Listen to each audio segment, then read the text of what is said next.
Welcome to our channel. Today we how to enable Shopify tax deductions and reports in QuickBooks step by step clearly.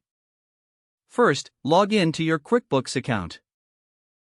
Navigate to the settings gear icon in the upper right corner. Select taxes from the drop-down menu. Choose sales tax from the options provided. Click on add a sales tax rate. Enter the name of your new tax rate. Select the corresponding tax agency from the drop-down list. Set the appropriate tax percentage for the selected area.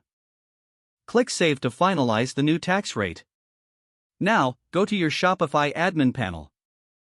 Click on Settings located at the bottom left corner.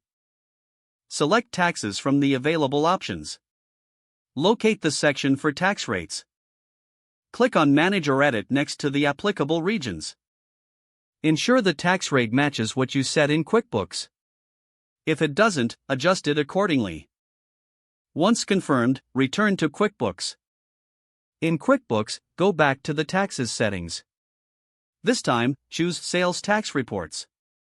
Select the specific date range for the report you wish to generate. Click on Run Report to view the details. Review the tax report for accuracy. If necessary, make adjustments in either Shopify or QuickBooks. When you are satisfied with the report, export it to your desired format.